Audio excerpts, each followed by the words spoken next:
कहानी शेरदिल गडरिया और जंगल का रहस्य।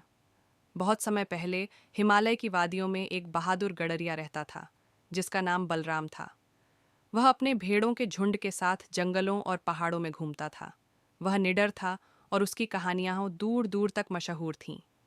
एक दिन बलराम अपनी भेड़ों को चराते चराते बहुत दूर निकल गया।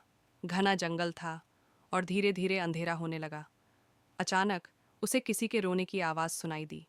वह सावधानी से आगे बढ़ा और देखा कि एक छोटा बच्चा पेड़ के नीचे बैठा रो रहा था। बलराम ने प्यार से पूछा, बेटा तुम यहाँ कैसे आए? बच्चे ने कहा, मैं राजा का बेटा हूँ। मैं शिकार खेलने आया था लेकिन रास्ता भटक गया। बलराम को समझ आ गया कि यह कोई साधारण बात नहीं थी। राजा का बेटा अगर खो गया है तो जंगल में खतरनाक जानवर उसे नुकसान पहुंचा सकते हैं।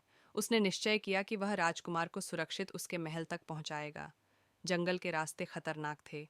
चलते चलते उनका सामना एक भूखे भेड़िए से हुआ। भेड़िया गुर्राया और उन पर झपटने वाला था, लेकिन बलराम ने हिम्मत नहीं हारी। उसने अपनी लाठी उठाई और जोर से जमीन पर पटकी।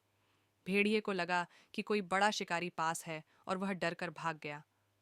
थोड़ा और आगे बढ़ने पर उन्हें एक विशाल नदी मिली। पुल टूटा हुआ था, लेकिन बलराम ने झटपट एक बड़ा पेड़ काटकर अस्थायी पुल बना दिया और राजकुमार को पार करवाया। सुबह होते होते वे महल पहुंच गए। राजा अपने बेटे को देखकर बहुत खुश हुआ।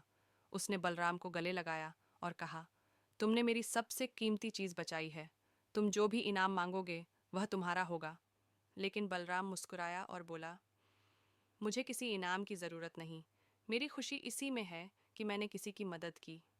राजा ने बलराम की ईमानदारी और बहादुरी देखकर उसे अपने राज्य का प्रधान गडरिया बना दिया, ताकि वह और भी ज़रूरतमंदों की मदद कर सके।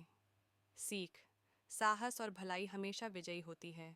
जो दूसरों की मदद करता है उसे दुनिया भी सम्मान देती है।